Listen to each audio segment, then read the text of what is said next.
spent the last 2 weeks or so trying to get all this straight. A good friend of mine reminded me lately, just a couple of days ago, he said, if you want to get it straight, you got to use a string. I said, well, I don't know why I didn't think of that first. You think I've never done this before? Ah, I haven't.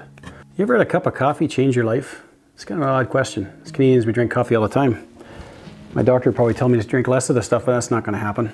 I remember a day where a cup of coffee changed my life. Sitting in a patrol base in Kandahar with a young man. We just had a lousy dinner. We sat there and drank coffee all night long. Talked about everything and nothing. It's one of those ordinary conversations that most of us wouldn't notice. He said something, he stuck me that night as he talked about his mom and his dad and his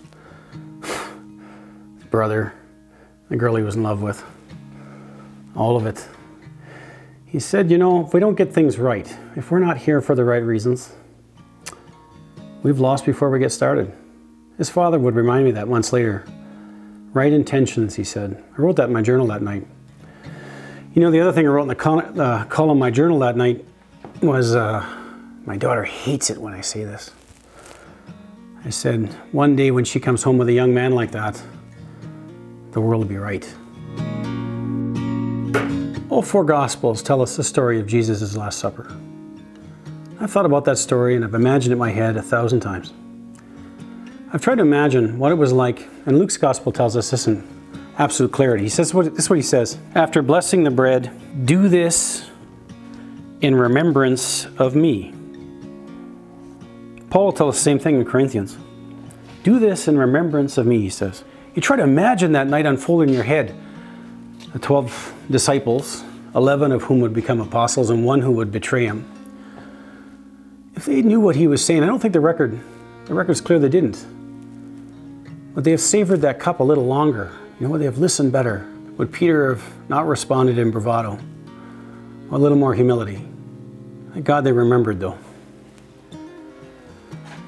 You know, when it comes to that young man, the only thing I remember more than that night and that cup of coffee is what happened next. I can remember it was like yesterday. I can still taste the dust in the air. I can smell the diesel fumes from the generator. I remember kicking the stones on the road on the way up to the command post in Massamgar. Stopping to pet that puppy. What was his name again? Arius. The signalers had named him Arius. I don't think Arius made it either. I can remember opening the door of the command post, hearing that door squeak, big steel door, and looking at my commanding officer and looking at his gray eyes, his sunken face, and knowing that it happened again.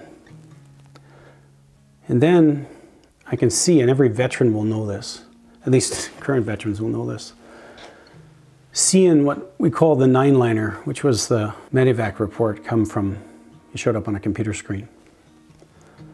As I stared at it, I could see the information and what company it was and what platoon it was.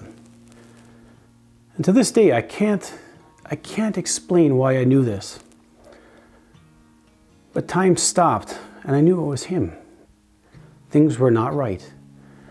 And I can recall that conversation, that ordinary cup of coffee. I remember writing in my journal and thinking to myself, everything he told me that night. You know, the interesting thing about being a son, I thought about this, what I wrote in my journal the next day. By our birthright, we have the right to pray as sons. But it's our decisions and our scars that teach us to pray like fathers. Jesus said, do this in remembrance of me. The challenge of being a veteran is that most of us will tell you, remember the other 364 days of the year as well. The challenge isn't remembering, it's forgetting or at least getting a grip on what you're supposed to remember. Would they have savored that cup a little longer? Listened a little better? I've asked myself that question 1,000 times. You know, when I think about the Mass, the reason I love the Catholic Mass so much, I hear all kinds of reasons why people don't go. The homilies aren't good. Well, this reflection you can shut off at least, I guess. Oh, the music's not great. Well, if you come to my church and you're unfortunate enough to sit beside me, chances are the music isn't going to be great because I normally sing a little bit off key. No, for me, I listen to that one moment where every priest and every Mass will say those amazing words and time will stop, just like it did that night in Massengar, just like it did when I think about that cup of coffee. Do this in remembrance of me. For nearly a decade now, in fact, it's been almost 9 years since that day, I searched for an answer to that prayer. The prayer a father gives, not the prayer a son does, I guess. The only answer I have for it, the only words I can give to it is the words of Luke's Gospel again. And remember me, Lord, when you come into your kingdom. Amen.